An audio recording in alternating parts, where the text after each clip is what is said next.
सहयोग संगे संगे कार्यक्रम विभाग दायित्व दि जाए। तीनटा विभाग वर्तमान काम कर बुझीपारे भीतर प्रतिभा को शांतिपूर्ण जानी तार ठीक उपयोग केमती हम से ओडिशा सहित कार्यक्रम विभाग दायित्व आदरणीय आमर मंगलजी भाषा को दि जाए।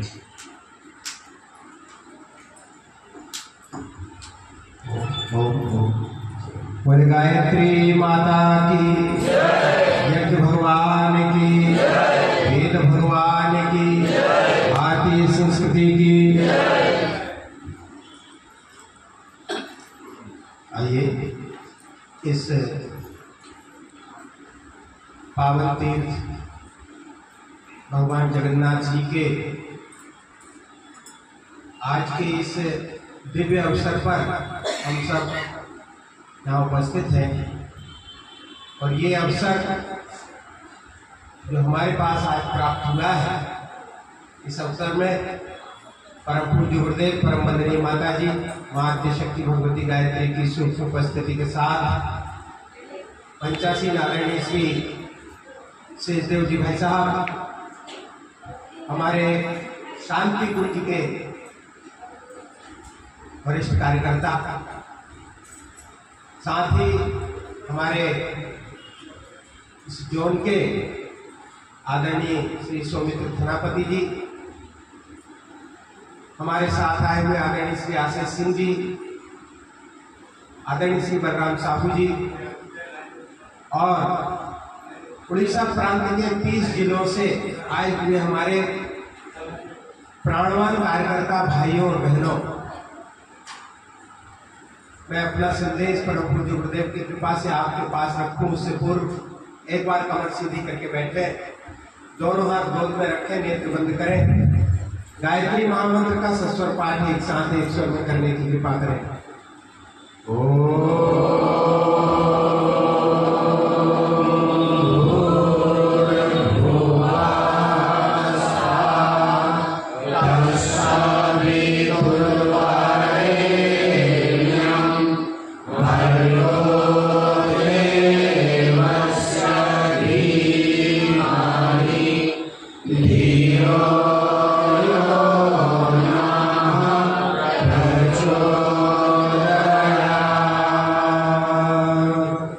गुरुर्ब्रह्मा गुरुर्विष्णु गुरुर्देव महेश्वरः गुरुर्देव परब्रह्म तस्मै श्री गुरवे नमः।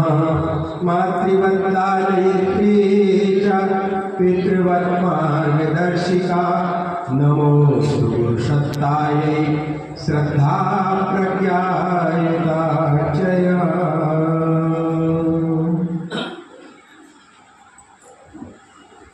उपस्थित हमारे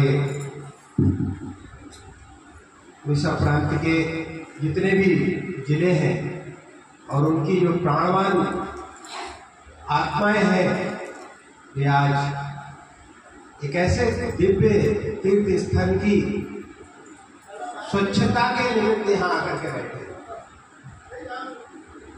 आशीष जी वैसा भाई, मैं निवेदन कर रहा कि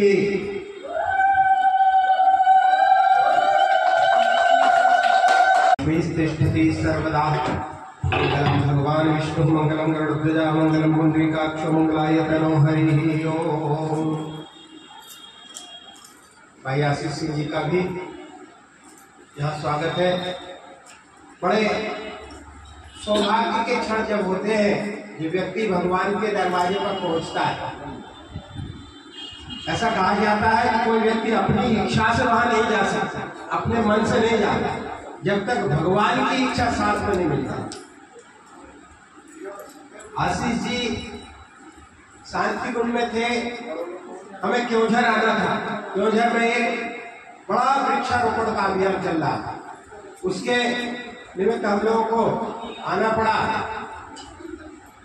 आशीष भैया का अचानक आने का मन बना और फिर हमको तुरंत वहीं से लौटना था। लेकिन जब भगवान बुलाता है तो फिर हमारी सामर्थ्य क्या है? हमें इतने भगवान के सेवकों के दर्शन करने का अवसर जो प्राप्त हुआ, अंदर से हृदय गदगद है कि जो भगवान के चरणों की सफाई करने के लिए, भगवान के चरणों को धुलाने के लिए जिनके मन में आस्था है, जिनके अंदर प्रेम है, स्वाद है, दया है, करुणा है, ये बात मन में है कि भगवान के पास हजारों नहीं लाखों की संख्या में भक्त आएंगे और उन भक्तों के माध्यम से यहाँ किसी भी प्रकार का अगर अस्वच्छता का वातावरण बनेगा तो उसको स्वच्छ करने की जिम्मेदारी गायत्री परिवार उड़ीसा ने ली है। इससे बड़ी क्या बात है? भाइयों बहनों, परम पूज्य गुरुदेव ने कहा, जो व्यक्ति अपने जीवन में अगर पहला पाठ प्रारंभ करना चाहता है तो यही से प्रारंभ होता है कि वो सबसे पहले अपने शरीर और मन की स्वच्छता को प्रारंभ करें। भगवान का मंदिर अपने शरीर को समझे। पहले अपने शरीर को भगवान का मंदिर समझकर क्या करेंगे? आरोग्य की रक्षा करेंगे। यदि हम स्वस्थ स्वयं नहीं है तो क्या करेंगे? हम दूसरे को कोई सेवा सहायता कर सकेंगे? नहीं कर पाएंगे। इसलिए यहाँ जितने भी लोग आए हैं ये सब परम पूज्य गुरुदेव के उस सूत्र को लेकर के चलने वाले लोगों में से हैं। ऐसी बहुत सारी बहनें यहाँ जिनकी उम्र जो है 60 से ऊपर है, लेकिन उनके अंदर काम करने का जज्बा है। इसका मतलब वो क्या है? वो भी युवा है। कोई व्यक्ति युवा उम्र से नहीं होता, उसका मन युवा होना चाहिए। उसका तन भले ही आपको दिखाई दे कि अस्वस्थ जैसा दिखता है, लेकिन काम करने में जब वो आगे आ जाता है तो लगता है कि युवा इसके आगे कुछ भी नहीं। ये क्या है? ये परम पूज्य गुरुदेव की वो प्राण ऊर्जा है जो हम सब के अंदर विद्यमान है। भाइयों बहनों, ये जो अवसर है, ये 10 दिन का ये सेवा श्रमदान स्वच्छता अभियान जो यहाँ पर रखा गया है, इसमें बहुत सारे भाई आएंगे, चले जाएंगे, अपना अपना काम करते हुए चले जाएंगे। ये क्या है? यही महत्ता है परिवार की। इसलिए पंडित श्री राम शर्मा आचार्य परिवार, माता भगवती देवी परिवार ऐसा नहीं बनाया गया। इसको क्या बनाया गया? गायत्री परिवार नाम दिया गया। और गायत्री क्या है? गायत्री वो है जो प्राणों को प्राणदान देती है। गाय माने प्राण, उत्तराय माने प्राण, जो प्राणों को प्राण देने की सामर्थ्य रखती है। अर्थात हम सब भी अपने अंदर भी प्राण पैदा करते हैं और दूसरों को भी प्राणवान बनाने की सामर्थ्य हमारे अंदर रखते हैं। इसलिए हम सब गायत्री परिवार के सदस्य हैं। और ये प्राण कहाँ से आता है? ये प्राण वहीं से आता है। युग ऋषि वेदमूर्ति तपोनिष्ठ पंडित श्री राम शर्मा आचार्य जी, जिन्होंने हिमालय की कंदराओं में जाकर के रह करके तपस्या की और सप्त ऋषियों को प्रसन्न करके उनके साथ उन्होंने कहा कि हम आपके बताए हुए जो कार्य हैं, इन सब कार्यों को हम अपने जिम्मे लेंगे और हम अपने उन बच्चों से कहेंगे कि आप इन कार्यों को करिए। आप सब जानते हैं सप्त आंदोलन हमारे मिशन के हैं। इन सप्त आंदोलनों में एक तीर्थ स्वच्छता अभियान भी बहुत महत्वपूर्ण अभियान है और उसके अंतर्गत हम आप सब यहाँ पर आज बैठे। इसी के अंतर्गत क्या आज होने वाला है? यहाँ ये भी होने जा रहा है कि जब इतनी बड़ी जनशक्ति यहाँ आई है तो ये केवल स्वच्छता ही करेगी। स्वच्छता के अलावा हमारा मिशन क्या करता है? समय का सदुपयोग करता है। कैसे करता है? भाइयों बहनों के मन में बहुत सारे ऐसे भाई बहन हैं जो सोचते हैं कि अगर कोई छोटा मोटा रोजगार अगर हम सीख लें तो हम अपने आसपास के लोगों को सिखा सकते हैं। जो आज आदमी रोजगार के लिए इधर उधर मारा फिरता है, यदि अपने ही गांव में हमारे आदरणीय गौरीशंकर भाई साहब कहते थे कि शहरों में आज जो मोटापा बढ़ रहा है उसका कारण है कि गांव से लोग वहां पहुंच रहे हैं और गांव की सारी शक्ति शहरों में चली जा रही है और फिर वो बाद में आकर के वापस गांव में ही लौट करके आती है और छूट हो जाती है। यदि वो शक्ति वहीं पर रुक जाए तो केवल गांव इतने सशक्त है अपने आप में कि गांव में केवल एक चीज आनी चाहिए, वो होगी क्या? माचिस और नमक। बाकी इसके अलावा सब कुछ वहां है और कोई आवश्यकता नहीं है।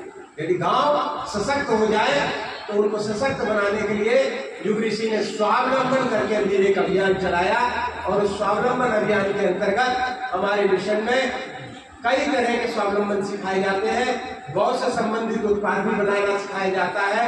घरेलू कामकाज में उपयोग आने वाले उत्पाद भी यहाँ पर सिखाए जाते हैं।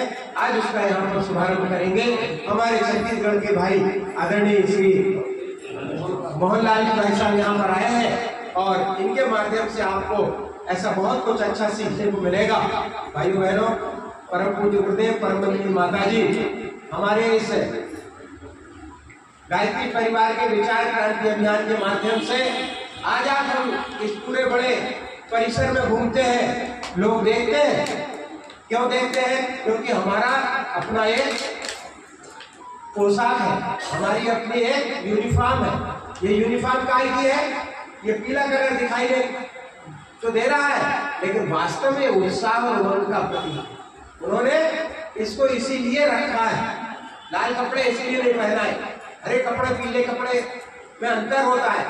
पीला कपड़ा उत्साह और उमंग का प्रतीक है। सूर्योदय होता है तो उत्साह और उमंग के साथ ऊपर उठता है और उठता ही होता है, चला जाता है और प्रखर होता हुआ चला जाता है। हमारा एक एक बच्चा, हमारा एक एक भाई, हमारी एक एक बहन ऐसे ही उत्साह और उमंग से भरी रहे और ऊपर प्रखरता की ओर उठती रहे। कहीं कोई कमी नहीं है मिशन के अंदर। शिक्षण से लेकर के हर चीज हमारे मिशन में अपनी है। हम कह सकते हैं कि हमारा अपना स्वावलंबन है, हमारा दुपट्टा भी यदि बनता है तो हमारे अपने मिशन में बनाया जाता है। हम लोग ये धोती पहनते हैं, ये भी हमारी साउथ के अंदर इचलकरंजी एक जगह, वहां भी हमारे गायत्री परिवार के भाई ये धोती बनाते हैं। तो हमारा अपने परिवार में सब कुछ हम करने में समर्थ और सशक्त और सक्षम है। इसलिए हमें छोटे से शुरुआत करनी चाहिए, थोड़ा छोटा। वही छोटा बाद में बहुत बड़ा होता हुआ चला जाता है। कभी यहाँ पर एक छोटी सी जमीन ली गई होगी, आज देख रहे हैं आप कितना बड़ा हाल बन गया। आज देखिए यहाँ कितनी बड़ी व्यवस्था बन गई है, आज यहाँ इतने लोग रह पा रहे हैं। उसके पीछे उद्देश्य यही है कि हम एको हम बहुश्यामी का हमारे इसमें मिशन के अंदर हम करें। और उसके लिए एक योजना परम पूज्य गुरुदेव की कृपा से अभी हमारे सितंबर में उसका शांति प्रशिक्षण होगा और उसके बाद में योजना के माध्यम से एक विराट कार्यक्रम प्रारंभ होने जा रहा है। और जो अखंड ज्योति है, जो हम सब की प्राण चेतना में बसी हुई है और उसी से हम सब शक्ति पाते हैं, वो अखंड ज्योति की रथ यात्रा पूरे भारत भर में निकलेगी। लेकिन उड़ीसा के भी 30 जिलों के प्रत्येक तहसील, प्रत्येक गांव के अंदर जाने का हम लोग उसका भी एक बड़ा प्रयास करने जा रहे हैं। और उसमें क्या करेंगे? उसमें यह करेंगे कि हम सब लोग एक दूसरे को जोड़ेंगे, जो जुड़े नहीं उनको हम जोड़ेंगे। और जहां पर अभी तक हमारा विचार क्रांति अभियान नहीं पहुंचा है, युग निर्माण योजना का संदेश नहीं गया है, परम पूज्य गुरुदेव बंदनी माता जी की चेतना वहां नहीं गई है, इस माता जी के जन्म शताब्दी वर्ष के अंतर्गत इस कार्यक्रम को इसलिए रखा गया है कि वो अब ज्योति थी, वो ज्योति अखंड थी, अब अखंड से वो प्रचंड होने जा रही है। इसलिए ये योजना यहाँ से प्रारंभ होने जा रही है और उसका प्रचंड ज्योति के अंतर्गत हम सब एक दूसरे को जरूर उसमें भागीदार बनाए। अपने यहाँ अभी और भी उसके विषय में बातचीत होगी, तब उस बात को खुलासा करेंगे। अभी तो आज का यहाँ का एक कार्यक्रम करना है, इसलिए मैंने चलते चलते आपको बात बता दी कि उस सब में भी जैसे आपने यहाँ भी भागीदारी रखी है, ऐसी उसमें भी आप सबकी भागीदारी होनी चाहिए। एक रथ निकलेगा, उस रथ में बहुत सारे लोग होंगे, उसमें हमारे कार्यकर्ता ऐसे होंगे कि जो रथ में रह करके प्रवचन कर सके, संगीत बजा सके, लोगों को मोटिवेशन कर सके, देव स्थापना करा सके, गुरु दीक्षा करा सके, ऐसे बहुत सारे कार्य उसमें करने पड़ेंगे। तो हम सब इनमें से ऐसे भाई बहन जो समय निकाल सकते हैं, जो अपना समय दे सकते हैं, जो अपना धन दे सकते हैं, जो अपने साधन दे सकते हैं, ऐसे भाई बहनों का भी आह्वान हमको करना है। यहाँ नहीं है तो क्षेत्रों में जाकर के उनको भी आप जागृत कीजिए और इस कार्यक्रम के साथ जोड़ करके अगले कार्यक्रम को सफल बनाएंगे। आज के स्वावलंबन कार्यक्रम के लिए मैं अगले चरण में हमारे आशीष भैया से निवेदन करता हूँ कि वे एक छोटा सा अपने इस बीच में हम सबको अपना मार्गदर्शन प्रदान करें। भैया बोले परम पूज्य गुरुदेव की, कन्या माता जी की, जगन्नाथ भगवान की। आइए एक बार गायत्री मंत्र सभी एक साथ उच्चारण करें।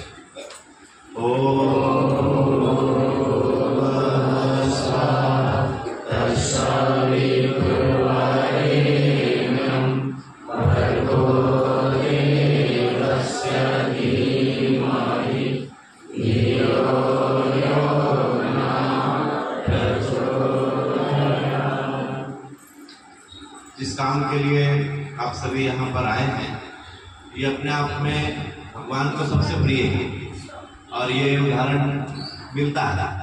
इसी भाव के कुछ पंक्तियां हमारे साथ आप लोग दोहराइए। जो आप लोग इस क्रम को कर रहे हैं वो छोटे लोगों ने नहीं किया है।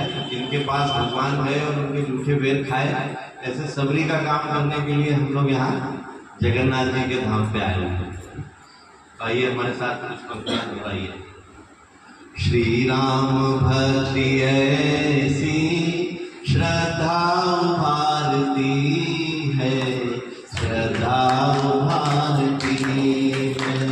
श्री राम भक्ति ऐसी श्रद्धा भारती है, श्रद्धा भारती है।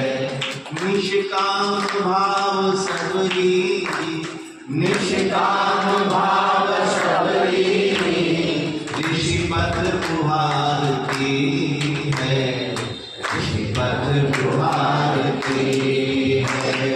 श्री राम भक्ति ऐसी श्रद्धा भारती है, श्रद्धा भारती है।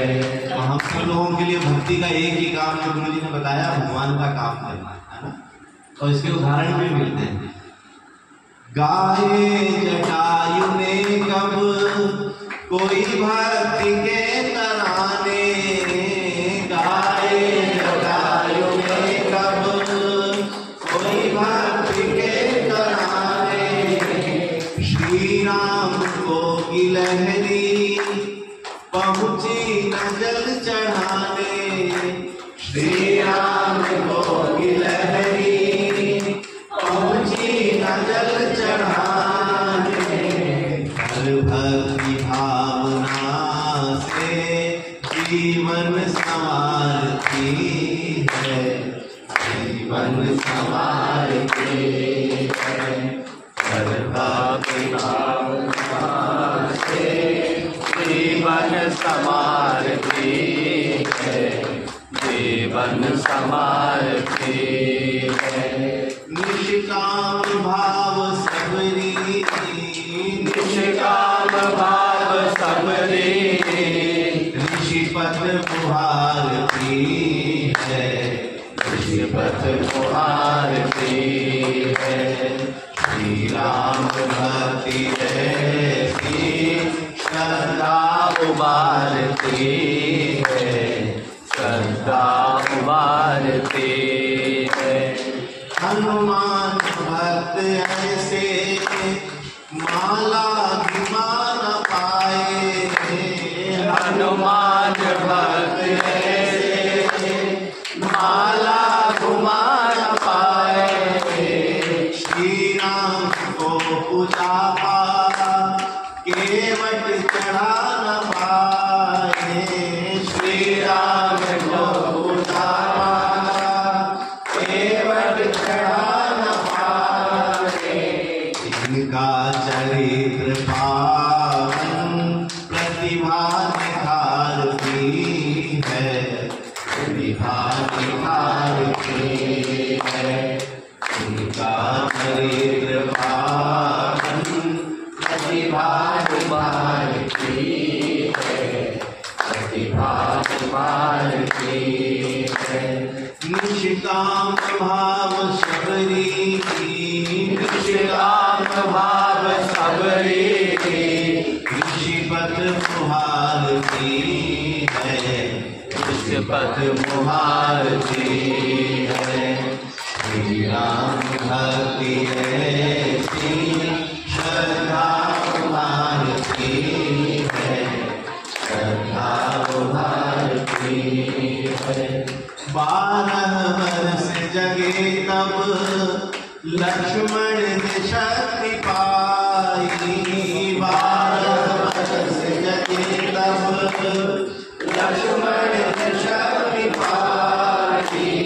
शासक भरत बने पर आशा किछु न पाई। शासक भरत बने पर आशा किछु न पाई। अब श्रेष्ठ भक्त दुनिया इनको पुकारती है, इनको पुकारती है। अब श्रेष्ठ भक्त दुनिया इनको पुकारती है, इनको पुकारती है। निष्काम भाव शबरी, निष्काम भाव सबरी ऋषि पथ पुकारती है, ऋषि पथ मुहारती है। श्री राम भक्ति है श्रद्धा उभारती है, श्रद्धा उभारती है। अब हम लोगों से अपेक्षा आखिरी में, यदि भक्त हम कहाए तो श्रेष्ठ काम करना। यदि भक्त हम कहाए तो श्रेष्ठ काम करना। श्री राम काज करने अन्याय से न डरना। श्री राम काज करने अन्याय से न डरना। युग धर्म को निभाने प्रज्ञा पुकारती है, प्रज्ञा पुकारती है। युग धर्म को निभाने प्रज्ञा पुकारती है, प्रज्ञा पुकारती है। निष्काम भाव शबरी, निष्काम भाव शबरी ऋषि पथ पुकारती है, ऋषि पथ पुकारती है। श्री राम भक्ति है श्रद्धा उभारती है, श्रद्धा उभारती है। बोले परम पूज्य गुरुदेव की, वंदनीय माता जी की। तो सबसे पहले तो आप लोगों को नमन करते हैं कि वही शबरी की परंपरा से भगवान के पद को आप लोग बुला रहे हैं और अगले 10 दिन तक ये क्रम चलेगा। ये सच में ये जीवन में सौभाग्य सबको नहीं देता भगवान। और इसी के साथ जो दूसरा प्रयोग करकर कि हम लोग यहाँ आए हैं तो कुछ ऐसे सूत्र जो जीवन को, हमारे भौतिक जीवन को उत्थान की ओर ले जाएंगे। देखिए एक बात बहुत इसमें महत्वपूर्ण है, गायत्री के 9 गुणों में एक गुण जो है वो पुरुषार्थ का भी। जब हम यज्ञोपवीत धारण करते हैं तो 5 देवताओं की जो साक्षी होती है उसमें भगवान विष्णु की भी साक्षी होती है। और भगवान विष्णु की साक्षी केवल इसलिए कराई जाती है कि भगवान विष्णु के साथ लक्ष्मी जी रहती है। तो लक्ष्मी किसके साथ रहती है? जो पुरुषार्थी होता है। भगवान विष्णु किसके प्रतीक है? पुरुषार्थी के प्रतीक। हम पुरुषार्थी होंगे तो हमारे साथ लक्ष्मी जी है।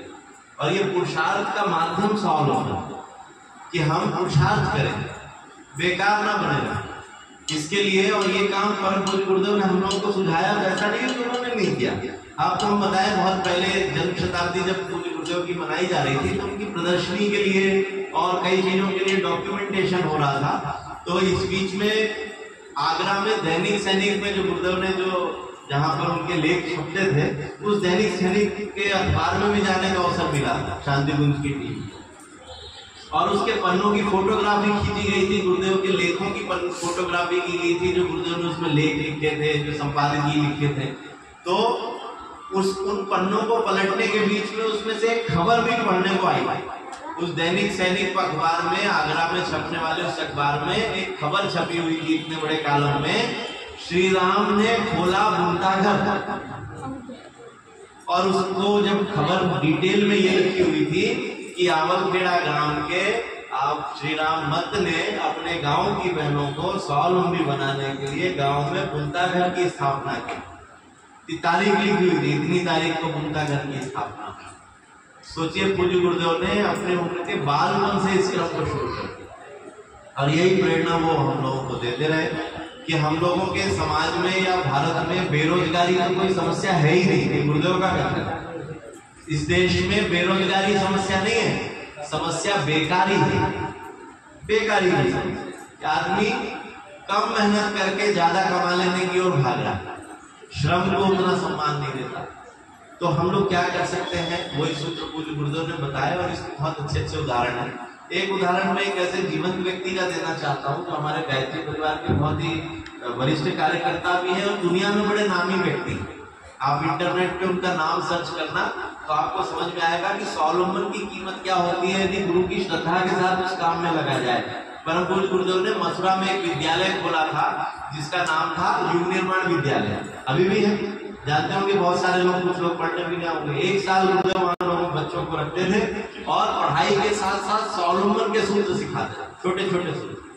और उसी युग निर्माण विद्यालय में राजस्थान का एक बालक आया, भीलवाड़ा जिले का एक बालक उस युग निर्माण विद्यालय में आए और आकर के उन्होंने वहां पढ़ाई की और पढ़ाई करने के बाद वहां से एक काम सीखा कि गुरुजी यहाँ पे वैसे तो बहुत सारे स्क्रीन प्रिंटिंग और ये कई काम सिखाए जाते थे, उनने एक काम सीखा कि स्याही बनाने का काम बड़ा बढ़िया।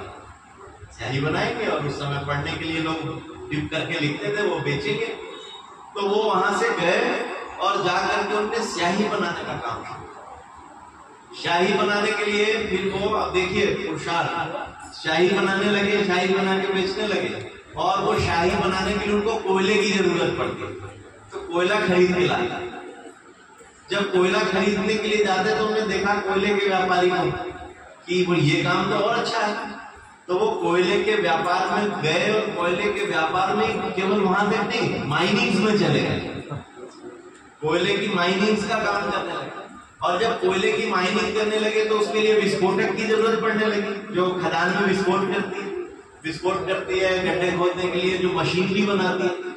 तो उन्होंने अपने काम को और बढ़ाया और उन्होंने वो विस्फोटक बनाना शुरू कर दिया, उसकी मशीनरी बनानी शुरू कर दी। और आज वो एशिया के, भारत के नहीं, एशिया के सबसे बड़े एक्सप्लोसिव के सप्लायर हैं, एशिया के। सोलर इंडस्ट्रीज में क्या था, अल्टरनेटिव एनर्जी की ओर चलिए, देखिए उसका युग आ गया। भारत सरकार भी उस पर काम करने लगी, उन्होंने बहुत पहले शुरू कर दिया और श्रीराम सोलार शुरू किया गुरु जी के नाम से।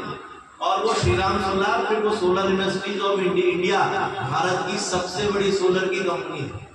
और जिन व्यक्ति का नाम बता रहा हूँ वो दुनिया के 22वें सबसे अमीर आदमी हैं जो इसी भारत में रहते हैं, परम पूज्य गुरुदेव के शिष्य हैं, गायत्री परिवार के सदस्य हैं और अपने शक्तिपीठ के मैनेजिंग ट्रस्टी हैं, अपने गायत्री परिजन। और कहाँ से यात्रा शुरू की, एक स्वावलंबन का एक सूत्र लेके चले। आप इंटरनेट पे सर्च करना, उनका आपको स्टोरी मिलेगी। सत्यनारायण दुआर गायत्री शक्तिपीठ नागपुर के मैनेजिंग ट्रस्टी हैं और मैं उनकी कहानी सुना रहा था। तो यात्रा भले छोटी सी दिखती है मगर उसमें समर्पण के साथ, श्रद्धा के साथ उन्होंने खुद से अपने मुंह से कहा था कि हमने गुरुजी को अपना पार्टनर बना लिया। और वो अभी भी गुरुजी उनके पार्टनर हैं। जो उनको इनकम होती है उसका एक हिस्सा गुरुजी का, जैसे पार्टनरशिप में होता है। तो ये मैंने उदाहरण आपको इसलिए दिया कि हम लोग सोचते हैं अरे ये छोटा सा काम, ये करने से क्या होगा, अरे बहुत छोटा नहीं है। एक अकेली अगरबत्ती आप क्या समझते, एक घर में यदि 4 आदमी हैं, 4 लोग पूजा करते हैं तो एक दिन में 8 अगरबत्ती तो जलती है ना। तो धूप बत्ती, अगरबत्ती, फिर मंजन करने जाते हैं, 5 लोग हैं, इतनी चीजें। कम से कम अपना, जरूरी नहीं है कि व्यापार, अरे अपनी चीजों के लिए भी स्वावलंबी हुआ जा सकता है कि हमें पैसा बाहर ना भेजना पड़े, खुद ही घर में हम उसका उपयोग करें। ऐसी बहुत सारी चीजें हैं जो विधाएं आप यहाँ इन 10 दिनों में सीख सकते हैं। भाई साहब यहाँ पर हैं, कई ऐसी चीजें जो आप सीख भी सकते हैं लोगों